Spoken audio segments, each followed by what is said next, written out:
একটি মরিচ গাছ আর একটি আম গাছের মধ্যে তফাৎ কি জানেন? একটি মরিচ গাছে আমরা ফলন পাই প্রায় ৮০-৯০ দিনে, কিন্তু একটি মরিচ গাছ আর একটি আম গাছের মধ্যে তফাৎ কি জানেন? একটি মরিচ গাছে আম গাছের মধ্যে তফাৎ কি জানেন?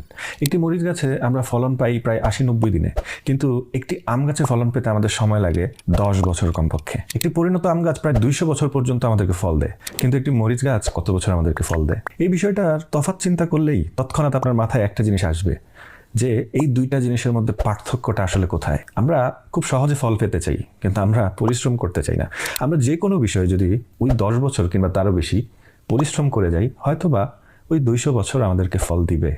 আমরা শর্ট টার্ম চিন্তা করি, একটা মানুষকে দেখে আবেগতাড়িত হয়ে যাচ্ছে, আমার আগে সফল হয়ে গেল, সাকসেস পেয়ে গেল, কিন্তু আমি পেলাম না। কিন্তু আদৌ কি তাই? আমরা যা করছি হয়তো সেটা আম গাছের মতো নয় কি? কিছুটা সময় দিলে, কিছুটা পরিচর্যা করলে, কিছুটা কায়িক পরিশ্রম করলে, ধৈর্য ধরলে হয়তো আমরাও ফল পাবো। সেটার জন্য আমাদেরকে অপেক্ষা করতে হবে, হয়তো হাল ছেড়ে দিলে চলবে না। তাই এখান থেকেও শিক্ষা নেওয়া যায়। ভালো থাকবেন সকলে।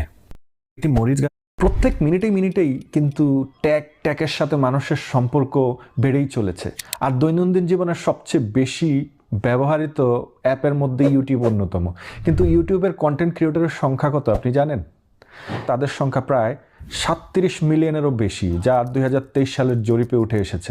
এতগুলো চ্যানেলের মধ্যে ১ লাখ সাবস্ক্রাইবারের যে সিলভার বাটনটি আছে তা পেয়েছে প্রায় ৩ লক্ষ চ্যানেলেরও বেশি। আর ১০ লক্ষ বা ১ মিলিয়ন সাবস্ক্রাইবার হলে যে অ্যাওয়ার্ডটি পায় আর কি, গোল্ডেন বাটন, সেটি পেয়েছে প্রায় ২৯,০০০-এরও বেশি কন্টেন্ট ক্রিয়েটর। সবচেয়ে মজার বিষয় হচ্ছে ১০ মিলিয়ন যখন আপনি অর্জন করে ফেলবেন সাবস্ক্রাইবার, তখন কিন্তু আপনি পেয়ে যাবেন ডায়মন্ড বাটন। আর এই ডায়মন্ড বাটনটি পেয়েছে প্রায় ৯৮৯ জন। ৫০ মিলিয়ন সাবস্ক্রাইবার যখন আপনার পূর্ণ হবে, তখন আপনি পেয়ে যাবেন একটি কাস্টমাইজড বাটন, যেটা আপনার পছন্দ মতো আপনি সাজিয়ে দিবেন, সেটা একটা কাস্টমাইজ করে আপনাকে এই অ্যাওয়ার্ডটি পাঠিয়ে দিবেন।